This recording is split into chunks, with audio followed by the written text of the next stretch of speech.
আসসালামু আলাইকুম সুপ্রিয় শিক্ষার্থীবৃন্দ,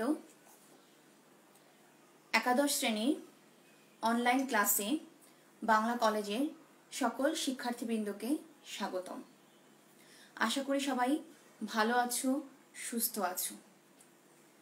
11:20 থেকে তোমাদের সাথে রসায়নের একটি ক্লাস শিডিউল করা আছে। আমি রুমানা শবনম, প্রভাষক, রসায়ন বিভাগ, তোমাদের সাথে আজকের এই ক্লাসটিতে থাকবো।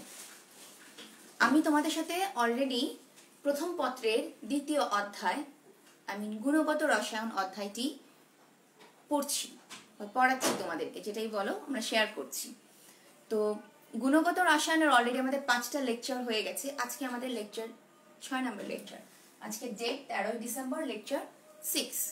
তো গুণগত রসায়ন আমরা সিরিয়ালি সবগুলো জিনিস পড়ে আসছি। গত ক্লাসে আমরা শেষ করেছিলাম শিক্ষা পরীক্ষা দেখে। শিক্ষা পরীক্ষা কি, শিক্ষা পরীক্ষার সাহায্যে কি করা যায়, বা শিক্ষা পরীক্ষার সুবিধা কি অসুবিধা কি। শিক্ষা পরীক্ষা থেকে দুটো প্রশ্ন, খুব কমন দুটো কোয়েশ্চেন আসে, যে শিক্ষা পরীক্ষা দিয়ে কিভাবে নির্ণয় করা হয়, 1। আর 2 হচ্ছে শিক্ষা পরীক্ষায় কেন গাঢ় HCl ব্যবহৃত হয়। এই প্রশ্ন দুটো ব্রিফলি গত ক্লাসে আমি তোমাদের সাথে ডিসকাস করেছিলাম। আজকে আমি আরেকবার একটু বলছি, কারণ এটা খুব important question. In a sense এটা 2 মার্কের জন্য আসে, এবং স্পেসিফিক কয়েকটা শব্দ না উল্লেখ করলে তুমি এটা মার্কস পাবে না। এর মধ্যে একটা অন্যতম স্পেসিফিক ওয়ার্ড হচ্ছে উদ্দায়ী পদার্থ, ক্লোরাইডের লবণ উদ্দায়ী। এই কথাটা না মেনশন করলে তুমি শিক্ষা পরীক্ষায় কেন গাঢ় HCl ব্যবহৃত হয় এটার জন্য ফুল মার্কস ক্যারি করতে পারবে না। আচ্ছা, যাই হোক, আমরা শিক্ষা পরীক্ষা কি এবং শিক্ষা পরীক্ষার সাহায্যে কিভাবে নির্ণয় করা যায় সেটা আরেকবার দেখব। আশা করি তোমরা লাইভে জয়েন করে ফেলেছো। যারা এই ক্লাসটা দেখতে পাচ্ছ তারা অবশ্যই তাদের উপস্থিতিটা জানান দিবে, তাদের রোল নাম্বারটা, পূর্ণ রোল নাম্বারটা লিখে উপস্থিতিটা নিশ্চিত করবে। আর আশা করি আমার কথা স্পষ্ট শুনতে পাচ্ছ, এবং যে বোর্ডটি আমরা ব্যবহার করব তাতে যেটুকুই লেখা আছে এখন পর্যন্ত সেটাও তোমরা স্পষ্ট দেখতে পাচ্ছ। তো আমরা আজকে পড়া শুরু করি। আজকে আমরা কি কি বিষয় আলোচনা করব, আমরা আগে আমাদের লেসন প্ল্যানগুলো একটু লিখি। আজকে আমরা শিক্ষা পরীক্ষা আর একটু বলবো, এরপরে আমরা আজকে করব আয়ন শনাক্তকরণ।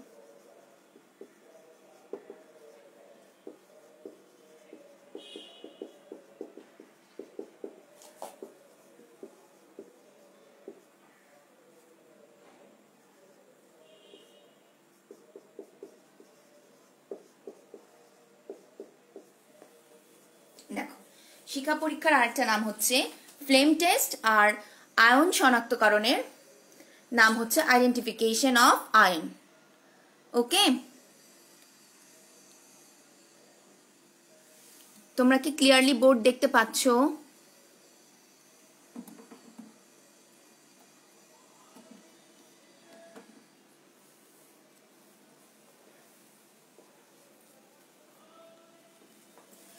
আচ্ছা, অনেকে লিখেছো ক্লিয়ার না।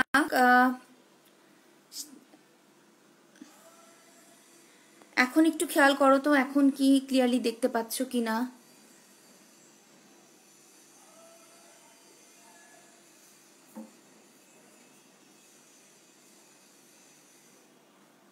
কেউ বলছো ক্লিয়ার ভাবে দেখা যাচ্ছে না, কেউ বলছো ক্লিয়ার। আমি কোনটা বুঝবো বলো তো?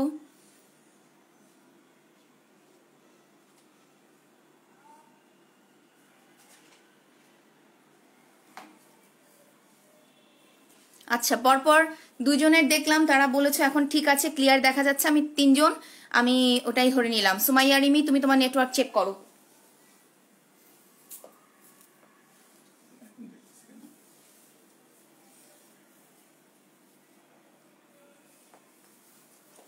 ওকে, আমরা এখন শিক্ষা পরীক্ষাটা নিয়ে আগে প্রথমে আলোচনা করব। শিক্ষা পরীক্ষায় কিভাবে করতে হয়। শিক্ষা পরীক্ষায় কয়েকটা জিনিস নির্দিষ্ট, যেমন শিক্ষা পরীক্ষায় ব্যবহৃত হবে গাঢ় HCl, শিক্ষা পরীক্ষায় ব্যবহৃত হবে একটি প্লাটিনাম তার যুক্ত কাচদণ্ড। আরেকটা জিনিস হচ্ছে অনুজ্জ্বল শিখা, কিংবা আমরা যেটাকে বলতে পারি যে জারণ শিখা। এই 3টা জিনিস আমাদের শিক্ষা পরীক্ষার জন্য কম্পালসারি। শিক্ষা পরীক্ষা মূলত কি হয়, এরকম একটা কাচদণ্ড থাকে, তার মাথায় একটা প্লাটিনামের তার থাকে, সেটাকে গাঢ় HCl এর মধ্যে ডুবানো হয়। ডুবানোর পর কি হয়, প্লাটিনাম তারটার সাথে গাঢ় HClটা লেগে থাকে, তারটা ভিজে যাচ্ছে, রাইট? এরপরে ধরো তোমাকে একটা আমি স্যাম্পল দিয়েছি, একটা আননোন স্যাম্পল XY, একটা আননোন স্যাম্পল দিয়েছি XY, যার মধ্যে Xটা হচ্ছে ক্যাটায়ন, Yটা হচ্ছে অ্যানায়ন। আমি বললাম একটা ক্যাটায়ন থাকবে, একটা অ্যানায়ন থাকবে। একটা লবণে তো অবশ্যই একটা ক্যাটায়ন একটা অ্যানায়ন থাকবে, একটা আয়নিক যৌগ। তো আমরা HCl এ ডোবানোর পর এই তারটাকে নিয়ে এই লবণটার সাথে একটু টাচ করবো, যেটাকে আমরা বলছি নমুনা। টাচ করার পর আমরা এখানে একটা ফ্লেমের মধ্যে এই তারটাকে, কালদণ্ডটাকে আবার হিট করব। কেমন? এই ফ্লেমটা কি হতে হবে?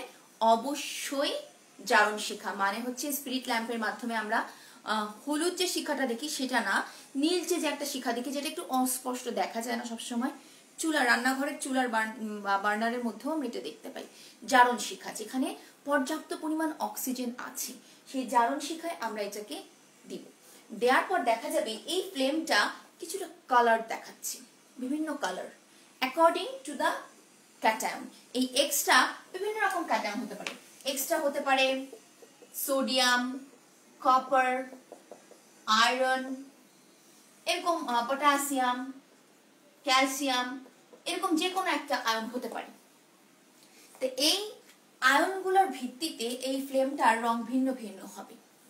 যদি সোডিয়াম থাকে তাহলে আমরা হলুদ সোনালী রঙের একটা শিখা দেখতে পাবো। যদি কপার থাকে তাহলে আমরা একটা সবুজ, নীলচে সবুজ ধরনের শিখা দেখতে পাবো। যদি আয়রন থাকে, আয়রন 3 অবস্থায় থাকে, আয়রন 3 অবস্থায় থাকলে সেই ক্ষেত্রে আমরা দেখতে পাবো একটা আয়রনের ক্ষেত্রেও আমরা আরেকটা শিখা দেখতে পাচ্ছি। তারপরে আছে আমাদের ক্যালসিয়াম, আর একটা হচ্ছে আমাদের কপার। আয়রনটা আমরা সাধারণত স্কিপ করি, আয়রনটা না, কপার ক্যালসিয়াম এবং পটাশিয়ামটা আমরা একটু দেখি। পটাশিয়ামটা নীলচে বেগুনি ধরনের একটা কালার দেখায়, হালকা বেগুনি টাইপের একটা রং। ক্যালসিয়ামটা লালচে বর্ণের একটা রেখা দেখায়, ইটের মতো লাল। আবার যদি ব্যারিয়াম ইউজ করি, ব্যারিয়াম ইউজ করলেও আমরা একটা হালকা সবুজ, লাইট গ্রিন ধরনের একটা শিখা দেখতে পাই। তোমাদের যাদের কাছে হাজারি নাকসারের বইটা আছে তাদের সুবিধার্থে আমি একটু দেখাচ্ছি। বইটার পিছনে দেখবে শিখা পরীক্ষার চিত্রগুলো দেওয়া আছে। শিখা পরীক্ষায় সোডিয়ামের কেমন রং হয়, পটাশিয়ামের কেমন রং হয়, ক্যালসিয়ামের কেমন রং হয়, কপারের কেমন রং হয়, এই ছবিগুলো বইয়ের পিছনের মলাটে একদম গাঢ় রঙের দেওয়া আছে, তাতে তোমরা বুঝতে পারবে যে শিখা পরীক্ষায় আসলে কালারগুলো কি কি চেঞ্জ হয়। এবার চলে আসি আমরা, এই যে কালারগুলো হলো এগুলো তো আমরা খালি চোখে দেখলাম। আর একটা পদ্ধতি আছে কনফার্ম করা, সেটা হচ্ছে একটা কোবাল্ট গ্লাস দিয়ে দেখা। কোবাল্ট গ্লাস একটা ব্লু কালারের কাচের টুকরোর মতো থাকে, গ্লাস পিস, ওটার মধ্যে দিয়ে শিখাটা দেখতে হয়। ওটার মধ্যে দিয়ে দেখলে এই যে আমরা সোডিয়ামটা দেখলাম না, এই সোডিয়ামটা কোবাল্ট গ্লাসের মধ্যে দিয়ে দেখতে গেলে দেখা যায় যে কোনো অ্যাকচুয়ালি তেমন কোনো কালার বোঝা যায় না, মোটামুটি কালারলেস টাইপের লাগে। তখন আমরা কনফার্ম হতে পারি যে হ্যাঁ, খালি চোখে সোনালি হলুদ এবং কোবাল্ট গ্লাসের মধ্যে দিয়ে কোনো কালার নেই, তাহলে এটা নিশ্চিত সোডিয়াম আয়ন। আবার কপারের বেলাও দেখা যায়, যখন শিখা পরীক্ষায় নীলচে সবুজ রং দেখছি আর কোবাল্ট গ্লাসের ভিতর দিয়েও কেমন কোনো কালার দেখতে পাচ্ছি না, তখন আমরা ধরে নিতে পারি যে এটা একটা কপার আয়নের উপস্থিতি আছে। সিমিলারলি আমরা দেখতে পারি পটাশিয়ামের বেলায়, পটাশিয়াম যখন আমরা শিখা পরীক্ষায় দিচ্ছি, শিখা পরীক্ষায় পটাশিয়াম আয়ন নীলচে বেগুনি হয় আর কোবাল্ট গ্লাসের মধ্যে দিয়ে গোলাপি ধরনের একটা বর্ণ দেখা যায়। তাতে আমরা কনফার্ম করতে পারি যে এখানে উপস্থিত আয়নটি পটাশিয়াম। আর বাকি রইল আমাদের ক্যালসিয়াম। ক্যালসিয়ামকে আমরা খালি চোখে ইটের ন্যায় লাল দেখতে পাই, আর যদি আমরা কোনো কোবাল্ট গ্লাসের মধ্যে দিয়ে দেখি তাহলে অনেকটা সবুজ ধরনের কালার দেখা যায়। এতে করে কনফার্ম করা যায় যে হ্যাঁ, এতে উপস্থিত আয়নটি ক্যালসিয়াম। এভাবে আমরা শিখা পরীক্ষার সাহায্যে ক্যাটায়ন নির্ণয় করতে পারি। এটা ছিল শিখা পরীক্ষা কিভাবে করা হয়। এক নাম্বার 2 আছে শিখা পরীক্ষায় কেন গাঢ় HCl ব্যবহার হয়, কেন অন্য কোনো অ্যাসিড না। আমরা তো চাইলে নাইট্রিক অ্যাসিড নিতে পারি, সালফিউরিক অ্যাসিড নিতে পারি, অন্য যে কোনো অ্যাসিড নিতে পারি, পারক্লোরিক অ্যাসিড নিতে পারি। Why we are using only hydrochloric acid? That is an important question. যে হাইড্রোক্লোরিক অ্যাসিডটাই কেন নিতে হবে? হাইড্রোক্লোরিক অ্যাসিডটা নেওয়ার কারণ হচ্ছে যখন আমি গাঢ় হাইড্রোক্লোরিক অ্যাসিডটা নিচ্ছি তখন এই যে ধরো এই XYটা আছে আমার, ধরো পটাশিয়াম সালফেট K2SO4, এটাকে যখন আমি গাঢ় HCl এর সাথে বিক্রিয়া করতে দিব তখন এটা পটাশিয়াম ক্লোরাইডে রূপান্তরিত হয়ে যাবে এবং এটা অ্যাকচুয়ালি সালফিউরিক অ্যাসিড হয় না, হাইড্রোজেন আয়ন আর সালফেট আয়ন হয়। এটা অ্যাকচুয়ালি আমাদের দরকার নেই, আমাদের মেইনলি দরকার পটাশিয়াম ক্লোরাইড। তাহলে আমার যে আয়নটা ক্যাটায়নটা পটাশিয়াম, এটা ছিল এখানে সালফেট আকারে, সেটাকে আমি এখানে কনভার্ট করলাম ক্লোরাইড লবণে। পটাশিয়ামের সালফেট থেকে পটাশিয়ামের ক্লোরাইডে কনভার্ট করলাম। লাভ কি? পটাশিয়াম সে পটাশিয়ামই তো থাকলো, তাহলে কেন আমি সালফেট থেকে মাঝখানে শুধু শুধু ক্লোরাইড করব? কারণ হচ্ছে শিখা পরীক্ষা আমি কি করছি, সরাসরি লবণটাকে আগুনের মধ্যে দিচ্ছি। আগুনের মধ্যে দিলে কি হচ্ছে, সেটা কঠিন থেকে বায়বীয় পর্যায়ে চলে যাচ্ছে। কঠিন থেকে বায়বীয় যাওয়া মানে কি, কঠিন থেকে বাষ্পীয় পর্যায়ে চলে যাওয়া মানে কি, সেটা হচ্ছে উদ্দায়ী পদার্থ বা সাবলিমেশন, যেটা আমরা দেখতে পাই। ধরো ন্যাপথালিন, ন্যাপথালিন কঠিন একটা টুকরো আমরা রেখে দিই, কখনো কি দেখেছো ন্যাপথালিনটা গলে গেছে? গলে না, কারণ এটা কঠিন থেকে সরাসরি বাষ্পে রূপান্তরিত হয়। আবার কর্পূর, কর্পূর রেখে দাও, কখনোই কর্পূরটা পানি পানি হয়ে গলবে না, কর্পূরটা পরিমাণে কমে যাবে, আস্তে আস্তে দেখবে নেই হয়ে গেছে, কিন্তু গলে কখনো নেই হবে না। তার মানে কি, এরা সবসময় কঠিন থেকে বাষ্পীয় পর্যায়ে চলে যায়, যেটাকে আমরা বলছি সাবলিমেশন বা উদ্দায়ী পদার্থ। ঠিক আছে, তাহলে এইভাবে উদ্দায়ী করার জন্য আমরা পটাশিয়াম ক্লোরাইডে কনভার্ট করি এই জন্যই, কেননা যে কোনো আয়নের ক্লোরাইড লবণ কম তাপমাত্রায় উদ্দায়ী হয়। অর্থাৎ আমরা যখন হিট করছি, হিট করলে যে লবণটা কঠিন থেকে বাষ্পীয় পর্যায়ে চলে যাচ্ছে, এটা পটাশিয়াম সালফেটের জন্য যতটা সময় লাগবে বা যতটা হিট লাগবে, পটাশিয়াম ক্লোরাইডের জন্য তার চেয়ে অনেক কম সময় লাগবে, অনেক কম হিট লাগবে। সুতরাং আমরা সেটাই প্রেফার করব। এই জন্য আমরা হাইড্রোক্লোরিক অ্যাসিড ব্যবহার করে যে কোনো লবণের আয়নকে, মানে ক্যাটায়নটাকে আমরা ক্লোরাইডের লবণে রূপান্তর করে নিই। শুধুমাত্র ক্লোরাইডে রূপান্তর করলে এটা কম তাপমাত্রায় উদ্দায়ী হয় বলেই আমরা হাইড্রোক্লোরিক অ্যাসিড, গাঢ় হাইড্রোক্লোরিক অ্যাসিড ব্যবহার করি। ডাইলুট হাইড্রোক্লোরিক অ্যাসিডে কিন্তু তাও হবে না। ডাইলুট হাইড্রোক্লোরিক অ্যাসিডে পানির পরিমাণ বেশি, HCl এর পরিমাণ কম, সেখানে হবে না, এই জন্য গাঢ়টা নিতে হবে। সুতরাং আমরা দুটো কোয়েশ্চেন কিন্তু সলভ করলাম, শিখা পরীক্ষা কিভাবে করা হয় আর শিখা পরীক্ষায় কেন গাঢ় HCl ব্যবহৃত হয়। আশা করি সবার জন্য এটা ক্লিয়ার হয়ে গেছে। তাহলে আমি নতুন টপিকে চলে যাই। শিখা পরীক্ষার যদি তোমাদের কোনো কনফিউশন থাকে সেটা দেখে নিতে পারো। আরেকটা প্রশ্ন আছে যে কোবাল্ট গ্লাসটাই কেন ব্যবহার করা হয়। অ্যাকচুয়ালি কোবাল্ট গ্লাসটা হচ্ছে অপটিক্যাল ফিল্টার হিসেবে ব্যবহার করা হয়। অন্যান্য মানে গ্লাসের তুলনায় এটা হচ্ছে সব অপটিক্যাল ফিল্টার হিসেবে বেশি কার্যকর দেখা যায়, এই কারণে আমরা কোবাল্ট গ্লাসটা ব্যবহার করি। আর এর মধ্যে দিয়ে রংটা স্পষ্টভাবে বোঝা যায়, এই দুটো কারণেই কোবাল্ট গ্লাসটা ব্যবহৃত হয়। ঠিক আছে, তাহলে আমরা আমাদের নেক্সট টপিকে চলে যাই। আজকের ক্লাসটা কিন্তু মোটামুটি তোমাদের প্র্যাকটিক্যাল নলেজ বেস ক্লাস। এগুলো তোমরা প্র্যাকটিক্যাল পরীক্ষায়, ফার্স্ট পেপার প্র্যাকটিক্যাল পরীক্ষায় এগুলো তোমরা করবে। ফার্স্ট পেপার প্র্যাকটিক্যাল পরীক্ষার যে 15 মার্ক লিখবে তোমরা পরীক্ষার হলে, 5 মার্ক তো তোমার নোটবুকের জন্য, 5 মার্ক তোমার ভাইবার জন্য। যে 15 মার্ক তোমরা খাতায় লিখবে বিভিন্ন স্যাম্পল টেস্ট করে, সে 15 মার্কে 10 মার্কই থাকবে এটা থেকে, 10 মার্কই থাকবে তোমাদের এখান থেকে। সুতরাং এটাকে একটু ভালোভাবে নাও। এক হচ্ছে প্র্যাকটিক্যালের জন্য, নাম্বার 2 তোমাদের থিওরিটিক্যাল এক্সামে গুণগত রসায়ন চ্যাপ্টারে 2 সেট কোয়েশ্চেন থাকে। এই 2 সেট কোয়েশ্চেনের মধ্যে যে কোনো এক সেটের মিনিমাম 2 মার্কসের জন্য হলেও এখান থেকে কোয়েশ্চেন পাবে। The lowest marks will be 2 এর নিচে না, 2 এর উপরেই পাবে। মিনিমাম 2 হলেও এইখান থেকে কোয়েশ্চেন থাকবে। সো এটাকে অবহেলা করো না। শিখা পরীক্ষা এবং আয়ন শনাক্তকরণ এটা অবশ্যই ভালো করে বুঝে নাও। এখন আমরা আয়ন শনাক্তকরণে চলে যাচ্ছি। আয়ন শনাক্তকরণ বলতে কি, যেমন ধরো আমরা একটা লবণ নিলাম, সোডিয়াম ক্লোরাইড বা পটাশিয়াম ক্লোরাইড বা আয়রন, ফেরাস ক্লোরাইড কিংবা ফেরিক ক্লোরাইড। আয়রনের কিন্তু দুটো অক্সিডেশন স্টেট আমরা দেখতে পাই, একটা +2 একটা +3। আচ্ছা, কিংবা আমরা দেখতে পারি অ্যামোনিয়াম ক্লোরাইড, সবই ক্লোরাইড দিচ্ছি না, অন্য সল্ট দিই, কপার সালফেট বা ক্যালসিয়াম সালফেট আর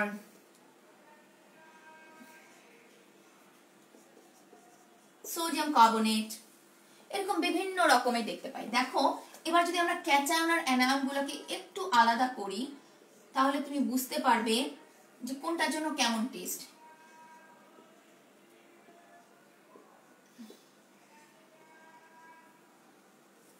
আচ্ছা একটু খেয়াল করো, আমরা ক্যাটায়ন গুলোকে আন্ডারলাইন করেছি স্ট্রেট লাইন দিয়ে, অ্যানায়ন গুলোকে আন্ডারলাইন করেছি জিগজ্যাগ লাইন দিয়ে। আচ্ছা এখন আমরা এখান থেকে দুটো জিনিস আলাদা করতে পারি, যে একটা লবণ একটা আয়নিক যৌগ, এই আয়নিক যৌগটির দুটো পার্ট থাকবে, একটা থাকবে তার ধনাত্মক অংশ, একটা তার ঋণাত্মক অংশ।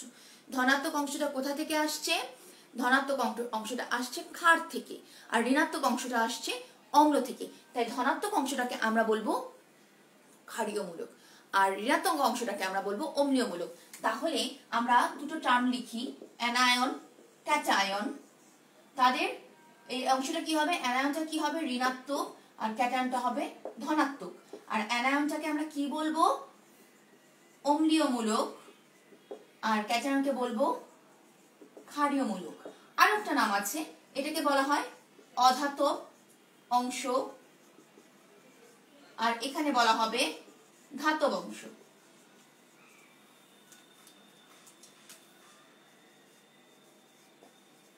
ধাতব অংশ তোমরা কি স্পষ্টভাবে দেখতে পাচ্ছ? আমি বারবার বলছি this are important in a sense, তোমার প্র্যাকটিক্যালেও লাগবে, থিওরিটিক্যাল এক্সামেও লাগবে, সো এটা একটু কেয়ারফুলি দেখো।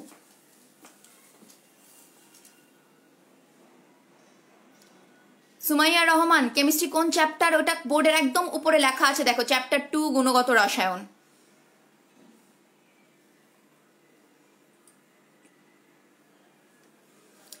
আর রাইসুল হাসান, সোডিয়াম ক্লোরাইড কেন উদ্দায়ী হবে? সোডিয়াম ক্লোরাইডের নাম তো উদ্দায়ী বলা নেই, বলা আছে কি?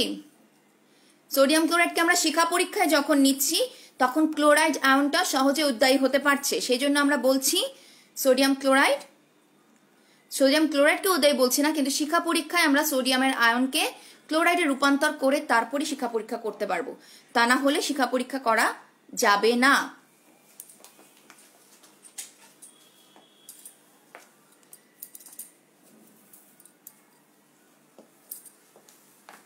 আচ্ছা এই ছিল আমাদের অ্যানায়ন কি ক্যাটায়ন কি, অ্যানায়ন আর ক্যাটায়নের অন্য কি কি নাম আছে সব ক্লিয়ার করে দিলাম, কেমন? এখন আমরা এদের টেস্ট গুলোতে যাই। আমরা মূলত কয় রকমের ক্যাটায়ন দেখতে পেলাম দেখো তো?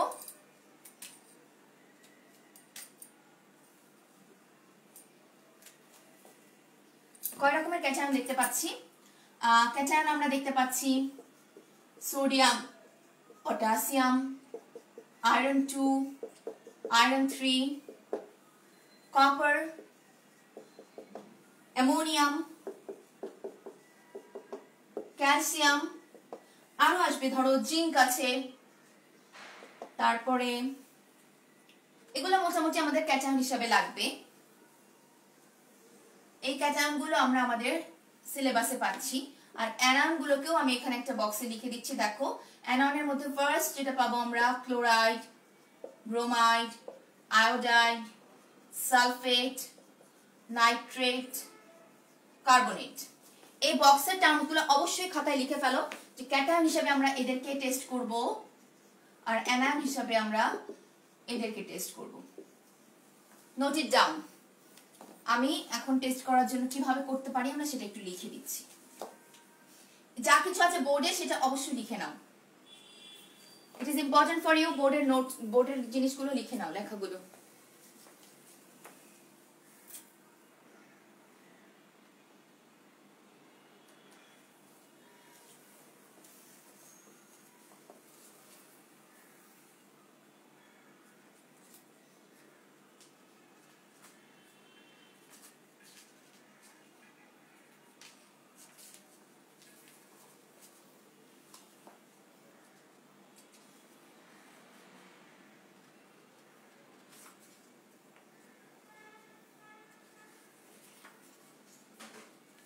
ও ক্যাটায়ন হিসেবে তোমাদের আরেকটা থাকে অ্যালুমিনিয়াম, এটা আমি মেনশন করতে ভুলে গিয়েছি। আচ্ছা আমরা আগে অ্যানায়নের টেস্টটা দেখব।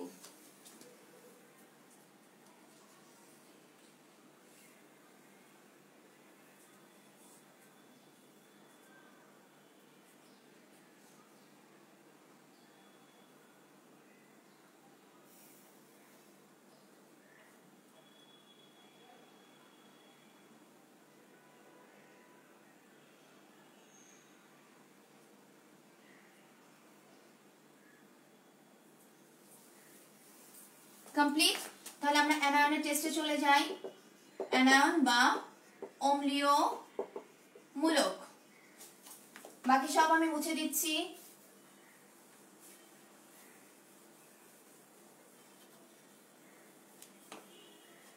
ওকে, অম্লীয়মূলক পরীক্ষার জন্য আমরা প্রথমেই যাই ক্লোরাইডের টেস্ট। ক্লোরাইড টেস্টটা কিভাবে করতে পারবো, যে স্যাম্পলটা নিয়েছি আমি, ধরো নমুনা, তার মধ্যে কয়েক ফোঁটা সিলভার নাইট্রেট দ্রবণ। এই অ্যাকিউ শব্দটা দ্বারা বোঝানো হয় অ্যাকিউয়াস, তার মানে হচ্ছে কি এই দ্রবণটাকে পানির মধ্যে করে বানানো হয়েছে, পানির মধ্যে কিছু সিলভার নাইট্রেটের সলিড মিক্স করে এই দ্রবণটা বানানো হয়েছে, তাই আমরা এটাকে বলি অ্যাকিউয়াস বা অ্যাকিউ। এ কিউ আর এল দ্বারা বোঝানো হবে লিকুইড, মানে ওই জিনিসটা লিকুইড অবস্থায় আছে, মেল্টেড। আর এস দ্বারা বোঝানো হবে জিনিসটা সলিড হিসাবে আছে, যেমন নমুনা, প্রায় নমুনার সময় যেমন সোডিয়াম ক্লোরাইড সলিড, তাই না? সলিডের মধ্যে দিয়ে কিন্তু বিক্রিয়া করা যাবে না, অবশ্যই এটা একটা দ্রবণ আকারে নিতে হবে। তারপরে কি আছে, যদি জি লেখা থাকে তার মানে সেটা বুঝতে হবে গ্যাস। আরো দুটো টার্ম আছে এরকম, আপওয়ার্ড চিহ্ন, ডাউনওয়ার্ড। আপওয়ার্ড বলতে বোঝায় গ্যাস ওখান থেকে উড়ে চলে গেল, এই জন্য আপওয়ার্ড। ডাউনওয়ার্ড বলতে বোঝায় অধঃক্ষেপ, সংক্ষেপে বলে প্রেসিপিটেট বা পিপিটি সংক্ষেপে লেখে। এটার মানে হচ্ছে নিচের দিকে না, মানে নিচের থিতিয়ে পড়ছে বা বসে যাচ্ছে, এই জন্য ডাউনওয়ার্ড অ্যারো। এই টার্মগুলো একটু খেয়াল করবে, প্রত্যেকটা বিক্রিয়ার মধ্যে তোমরা এই টার্মগুলোকে দেখতে পাবে। আচ্ছা, প্রথমে ধরো তোমাকে আমি একটা লবণ দিয়েছি, আননোন একটা স্যাম্পল দিয়ে বললাম এর মধ্যে কি ক্যাটায়ন আছে কি অ্যানায়ন আছে আমাকে সেপারেট করে প্রুফ করে দেখাও। তাহলে তুমি কি করবে, সরাসরি এটার মধ্যে সিলভার নাইট্রেট দিবে? নাও, আমরা কি করব, ফার্স্টে খুব সামান্য পরিমাণ, আমার যতটুকু মনে পড়ে আমাদের বিশ্ববিদ্যালয় জীবনে বলা হতো মসুর ডালের পরিমাণ, ঠিক আছে, যাই হোক অত হিসাব করে দিতে হবে না, একটা অ্যামাউন্ট নিলেই হলো। ছোট্ট একটা অ্যামাউন্টের নিয়ে টেস্ট টিউবে নিব, নিয়ে তার মধ্যে আমরা পানি যোগ করব, অল্প পরিমাণ পানি যোগ করে আমরা সেই টেস্ট টিউবটাকে শেক করব। শেক করলে লবণটা কি হয়ে যাবে, দ্রবীভূত হয়ে যাবে।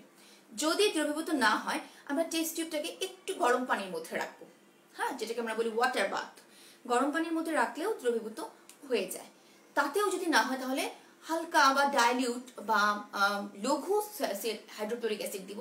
যাই হোক আমরা সেটা দিব না, কারণ আমাদের তো ক্লোরাইডের টেস্ট করতে হবে। হাইড্রোক্লোরিক অ্যাসিড দিলে আবার ক্লোরাইড তো এমনি পাবো, হাইড্রোক্লোরিক অ্যাসিড দিচ্ছি না, সরাসরি লবণটা দিয়ে পানি দিয়ে শেক করলাম, একটা দ্রবণ প্রস্তুত হলো। এই দ্রবণটাকে আমরা এখন বলছি স্টক সলিউশন, মূল দ্রবণ। এখান থেকেই একটু একটু করে নিয়ে বিভিন্ন পরীক্ষা করব। নিলাম এই টেস্ট টিউবটা থেকে, এবার আরেকটা টেস্ট টিউবে অল্প পরিমাণ নমুনা লবণ নিলাম। এইটাই হচ্ছে আমার এই নমুনা, অল্প পরিমাণ একটা টেস্ট টিউবের মধ্যে আমরা নিলাম, তার মধ্যে সিলভার নাইট্রেট যোগ করলাম। যদি এখানে সিলভার ক্লোরাইডের সাদা অনেকটা দইয়ের মতো, দইকে পানির মধ্যে দিলে মিক্স করলে যেমন ভাসতে থাকে, সেরকম ভাসমান টাইপের অধক্ষেপ, মানে সাধারণত নিচের দিকে পড়ে থাকে, কিন্তু এই অধক্ষেপটা একটু ভাসে, ইটস আ বিট ডিফারেন্ট। তাহলে যদি এরকম দইয়ের মতো সাদা অধক্ষেপ পড়ে তাহলে আমরা বলতে পারি যে এর মধ্যে ক্লোরাইড আয়ন উপস্থিত। বাট নিশ্চিত করব কিভাবে, এর মধ্যেই আবার আরেকটু বেশি পরিমাণ আমরা এটা দিয়েছি, ধরো সিলভার নাইট্রেট যোগ করে, সিলভার নাইট্রেটের মধ্যেই এই যে সিলভার ক্লোরাইড ফর্ম করলো, এর মধ্যে আমরা একটু ক্ষার অ্যামোনিয়াম হাইড্রোক্সাইড যোগ করব। যোগ করলে যদি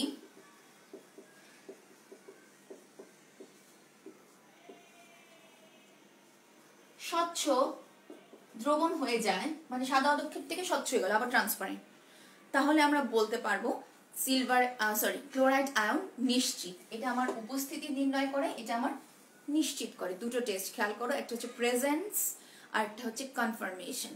প্রেজেন্সটা আমি সিলভার নাইট্রেট যোগ করে বের করে ফেললাম, এরপরে এখন যেটা করছি আমি কনফার্মেশন, হ্যাঁ এটার মধ্যে অবশ্যই ক্লোরাইড আয়নটা উপস্থিত আছে। তাহলে এই ছিল আমাদের ক্লোরাইডের টেস্ট। এরপরে আমরা দুটো একসাথে টেস্ট করব, সেটা হচ্ছে কার্বনেট সালফেট। দুটো টেস্ট একসাথে করব। এদের দুইজনের জন্যই যে রিয়াজেন্ট লাগবে তাকে বলছি আমরা ব্যারিয়াম নাইট্রেট। ব্যারিয়াম নাইট্রেট, ব্যারিয়াম নাইট্রেট দিলে যদি কার্বনেট থাকে বা সালফেট থাকে, দুজনের জন্যই সাদা অধক্ষেপ আসে। কার্বনেট থাকলেও সাদা অধক্ষেপ, সালফেট থাকলেও। এখন প্রশ্ন হচ্ছে তাহলে আমি কি করে বুঝবো কার্বনেটই আছে না সালফেট আছে, কোনটা আছে? একটু আগে আমি বলেছি একটা হচ্ছে উপস্থিত টেস্ট আর হচ্ছে নিশ্চিতকরণ টেস্ট। উপস্থিতটা আমি বলে নিতে পারলাম যে হ্যাঁ বেরিয়াম নাইট্রেট দিয়েছি, সাদা অধক্ষেপ আছে, আই থিঙ্ক এর মধ্যে সালফেট আর কার্বনেট আছে। এবার আমি কনফার্ম করব, কনফার্ম করার জন্য আমি আরেকটা রিয়েজেন্ট অ্যাড করব। রিয়েজেন্ট কাকে বলে? যেটা দিয়ে আমি যে টেস্টগুলো করছি এটাকে আমি বলছি রিয়েজেন্ট। হ্যাঁ আচ্ছা, বেরিয়াম নাইট্রেট যদি আমার সালফেট থেকে থাকে তাহলে বেরিয়াম নাইট্রেট যোগ করলে বেরিয়াম সালফেটের সাদা অধক্ষেপ পড়ে, সাদা রঙের অধক্ষেপ। তোমাদের মনে হতে পারে সবই কি সাদা অধক্ষেপ? না, রঙিনও আসবে। আচ্ছা, বেরিয়াম সালফেটের সাদা অধক্ষেপ পড়ে। এবার এর মধ্যে যদি আমি HCl যোগ করি, যদি কোনো চেঞ্জ না হয়, চেঞ্জ, তাহলে সালফেট নিশ্চিত। অর্থাৎ বেরিয়াম নাইট্রেট যোগ করার পর, সালফেট আয়নের মধ্যে বেরিয়াম নাইট্রেট যোগ করার পর যদি সাদা অধক্ষেপ আসে এবং সেই সাদা অধক্ষেপে পুনরায় গাঢ় HCl যোগ বা HCl যোগ করলে যদি কোনো চেঞ্জ না হয়, দেন উই ক্যান কনফার্ম যে এটার মধ্যে সালফেট আয়নই উপস্থিত। একই টেস্ট আবার কার্বনেটের জন্য আমরা করতে পারি। কার্বনেটের জন্য বেরিয়াম নাইট্রেট যোগ করব আমরা, যোগ করলে সাদা অধক্ষেপ আসে বেরিয়াম কার্বনেটের। কেমন? এর মধ্যে যদি আমি আবার HCl যোগ করি, যোগ করলে দেখা যায় কার্বন ডাই অক্সাইড গ্যাস বের হয়ে যাচ্ছে, আর সাদা যে অধক্ষেপটা এটা আর থাকছে না, এটা তখন স্বচ্ছ দ্রবণে পরিণত হচ্ছে। তাহলে আমরা কি বলতে পারি?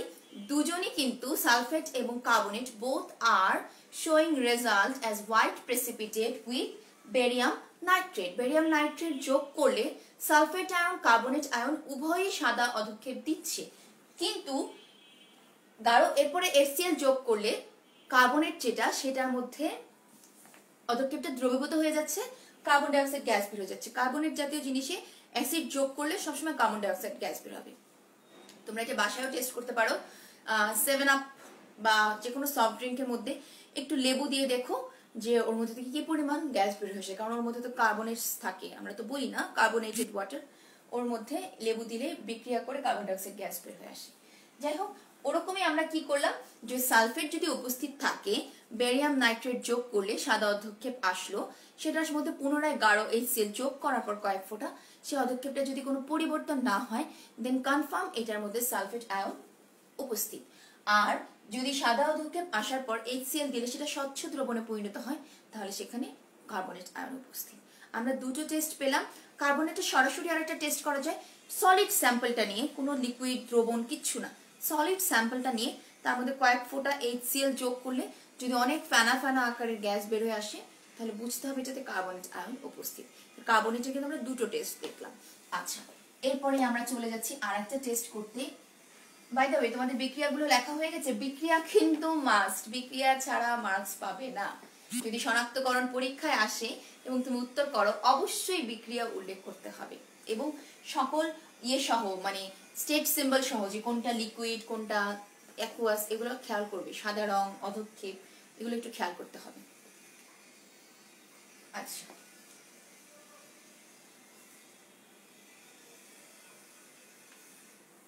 ওকে, এবার আমরা আমাদের আরেকটা অ্যানায়নের টেস্ট করব। আমরা কি কি পড়লাম? আমরা পড়লাম ক্লোরাইড, আমরা পড়লাম সালফেট, আমরা পড়লাম কার্বনেট। এবার আমাদের আরেকটা টেস্ট আছে, সেটা হচ্ছে আমাদের নাইট্রেটের পরীক্ষা। হ্যাঁ, নাইট্রেটের পরীক্ষাটা একটু ভিন্ন। নর্মালি আমরা যেগুলো পরীক্ষা দেখছি সেটার মতো না, একটু ডিফারেন্ট নাইট্রেটের টেস্টটা। তো অ্যাকর্ডিং টু ইয়োর সিলেবাস নাইট্রেটটা তোমাদের নাই, তা না হলে আমি নাইট্রেটের টেস্টটা তোমাদেরকে দেখাতাম। তোমাদের সিলেবাসের মধ্যে নাইট্রেটের টেস্টটা নেই। আমি দুটো বই চেক করেছি, দুটো বই কোনোটাতে তোমাদের নাইট্রেটের টেস্টটা দেওয়া নেই। দ্যাটস ওয়াই আমি নাইট্রেটটা তোমাদের দেখাচ্ছি না। যেটা দেখাই সেটাই মনে রাখা কঠিন, বাড়তি কিছু দেখাচ্ছি না। এবার আমরা নেক্সট টপিকে চলে যাচ্ছি।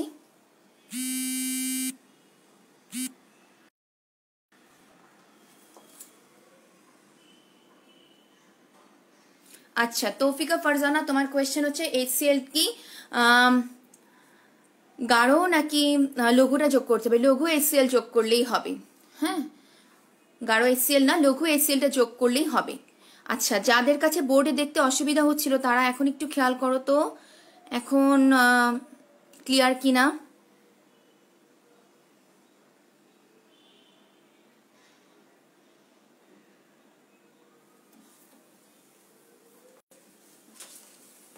আচ্ছা, অম্লীয়মূলক শেষ, এখন আমরা করব ক্ষারীয়মূলক।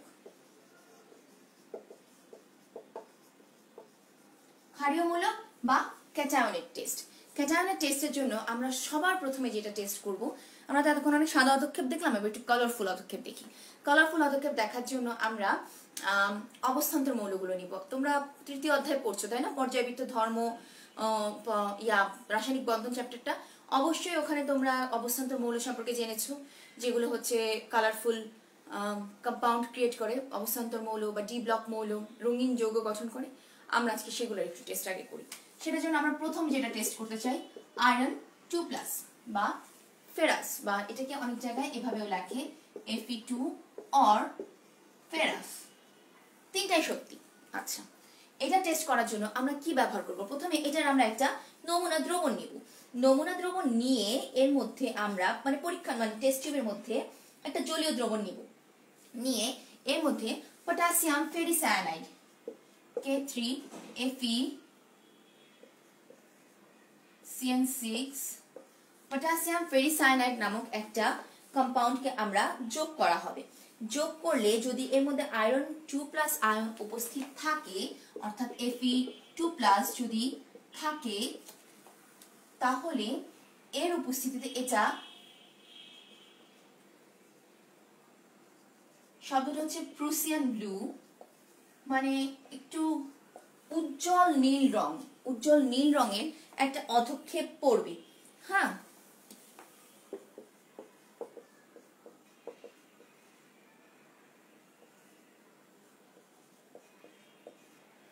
এরকম একটা কম্পাউন্ড হবে। এটাকে আমরা বলছি Prussian blue, potassium ferrous ferricyanide, এটাকে বলা হয় পটাশিয়াম ফেরাস ফেরিসায়ানাইড। এটার একটা অধক্ষেপ পড়বে, প্রুসিয়ান ব্লু গাঢ় নীলচে রঙের একটা অধক্ষেপ পড়বে। যদি পটাশিয়াম ফেরিসায়ানাইড যোগ করার পর কোন নমুনা লবণের মধ্যে যদি এই কালারের অধক্ষেপ পড়ে, তাহলে আমরা বলতে পারি ওখানে কোন আয়নটা উপস্থিত, Fe2+ উপস্থিত ও নিশ্চিত। এটা ছিল আমাদের পটাশিয়াম, এটা ছিল আমাদের Fe2+ বা ফেরাস আয়নের উপস্থিতি। এটা দ্রুত তুলে ফেলো, আমি নেক্সট রিঅ্যাকশন করে ফেলবো, তোমরা দ্রুত এটা তুলে ফেলো।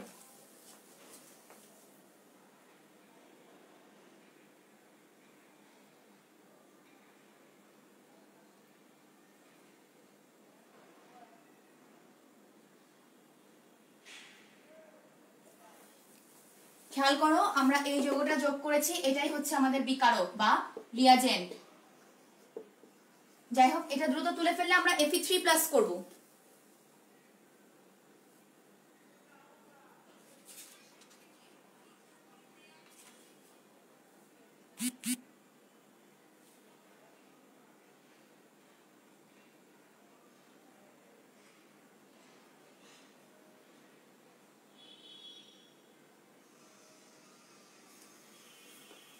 হয়েছে, তাহলে আমরা এবার Fe3+টা করি। আমাদের একই কিন্তু লাগবে রিয়েজেন্ট, সেজন্য আমি এটা মুছছি না, সরাসরি ব্যবহার করব। এখানে যদি Fe3+ বা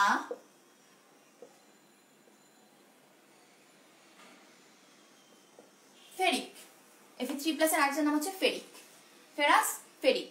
সবসময় মনে রাখবা, কোনো আয়নের যদি দুটো অক্সিডেশন স্টেট থাকে, তাহলে ছোটটাকে বলবো আস, বড়টাকে বলবো ইক। যেমন Sn2 Sn4 স্টেনাস স্টেনিক, lead Pb1 Pb2 প্লাম্বাস প্লাম্বিক। তেমনি কপারের দুটো স্টেট আছে, কপার 1 কপার 2, কপার 1 কে বলবো কিউপ্রাস, কপার 2 কে বলছি কিউপ্রিক। তেমনি এখানেও বলছি আয়রন 2 কে ফেরাস আর আয়রন 3 কে ফেরিক। দুটো অক্সিডেশন স্টেট থাকলে ছোট যেটা সেটার নাম শেষ হবে আস দিয়ে, যেটা অক্সিডেশন স্টেট বড় সেটার নাম শেষ হবে ইক দিয়ে, এটা মাথায় রাখবে। তাহলে এবার ফেরিক দিলাম। ফেরিক যদি দেওয়া হয়, তাহলে এখানে লালচে বাদামি রঙের একটা অধক্ষেপ পড়ে যায়। লালচে বাদামি রঙের অধক্ষেপটা পড়ছে, এই অধক্ষেপে কি যৌগটা থাকে? এই যৌগটা অনেক সময় হালকা সবুজও দেখা যায়, হালকা সবুজ থেকে আস্তে আস্তে বাদামি হয়ে যাচ্ছে, এমনও দেখা যায়। এক্ষেত্রে এরকম একটা যৌগ হয়। অর্থাৎ এই যৌগটাকে আমরা বলছি ফেরিক ফেরিসায়ানাইড। এই যৌগটার নাম হচ্ছে ফেরিসায়ানাইড।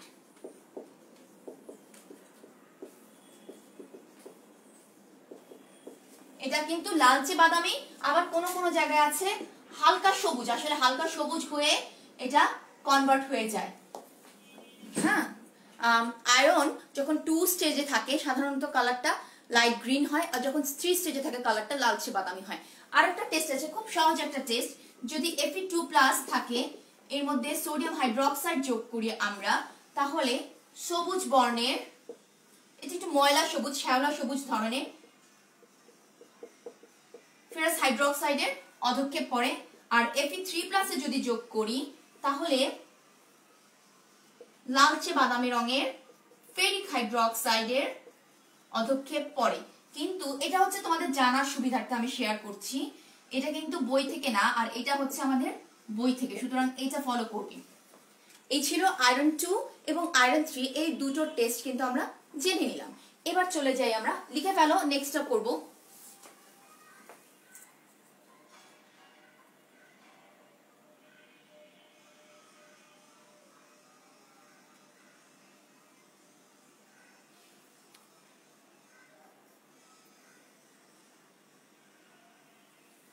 এটা লিখে নাও, আমরা নেক্সট টেস্টটা করব।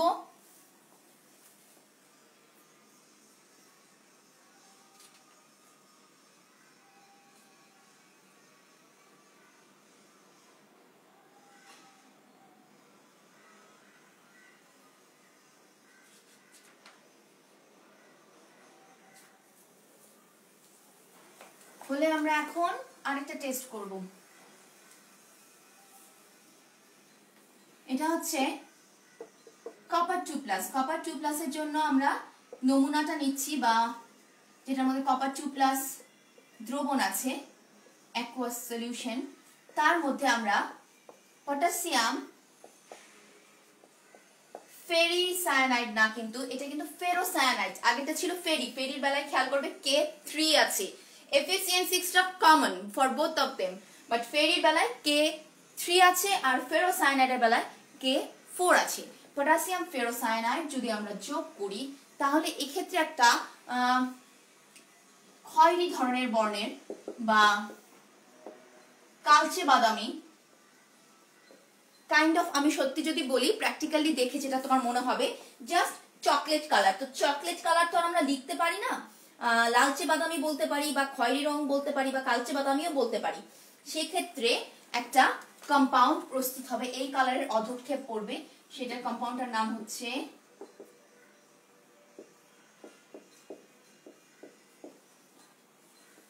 দেখো, এই যৌগটির একটি অধক্ষেপ পড়বে, যৌগটির নাম হচ্ছে কপার ফেরোসায়ানাইড। এই যৌগটির নাম হচ্ছে কপার ফেরোসায়ানাইড।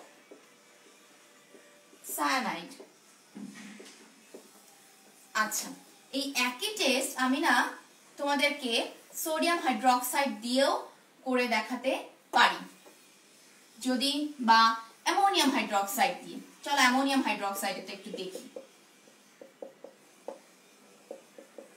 এটা যোগ করলে কপার টেট্রামিনের ফার্স্টে কপার হাইড্রোক্সাইডের একটা নীলচে রঙের অধক্ষেপ পড়ে, তার মধ্যে যদি আরেকটু বেশি অ্যামোনিয়াম হাইড্রোক্সাইড যোগ করি তাহলে গাঢ় নীল রঙের একটা দ্রবণ প্রস্তুত হয়, যেটা আমরা কাপড়ে দেওয়ার জন্য ব্যবহার করি না, উজালা বা লিকুইড ব্লু, ঠিক ওই কালারের একটা গাঢ় একটা দ্রবণ প্রস্তুত হয়। সেটা দিয়েও নিশ্চিত করা যায় যে হ্যাঁ, এর মধ্যে কপার আয়ন উপস্থিত ও নিশ্চিত। কোনো কারণে যদি এই বিকারকটা পরীক্ষাগারে না থাকে, আমরা তখন আর একটা অল্টারনেটিভ টেস্টও করতে পারি। তাহলে আমরা কি কি দেখলাম? আয়রন 2 দেখলাম, আয়রন 3 দেখলাম, কপার দেখলাম, রঙিন সব শেষ। এবার আমরা সাদা দেখব।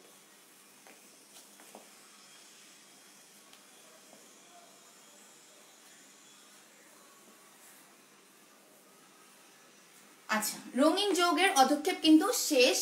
এখন আমরা আরেকটা টেস্ট দেখব। আজকে আরেকটা টেস্ট দেখে হয়তো আমাদের ক্লাসটা শেষ করতে হবে, class time is over almost.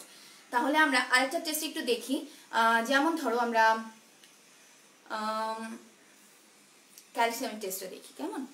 Calcium লবণ যদি কোনোটার মধ্যে থাকে নমুনা, ক্যালসিয়াম নমুনার মধ্যে কি যোগ করলে আমরা কি রঙের অধক্ষেপ দেখতে পাবো আগেই বলে দিচ্ছি। এগুলোতে কিন্তু আমরা সাদা অধক্ষেপ দেখতে পাবো। কেমন? সাদা অধক্ষেপ দেখার জন্য ক্যালসিয়ামের লবণ একটা নমুনা দ্রবণের মধ্যে আমরা অ্যামোনিয়াম অক্সালেট যোগ করব। অ্যামোনিয়াম অক্সালেট হচ্ছে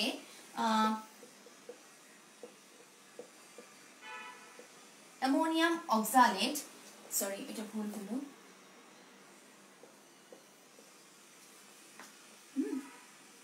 এটা অনেকটা এইভাবে থাকে।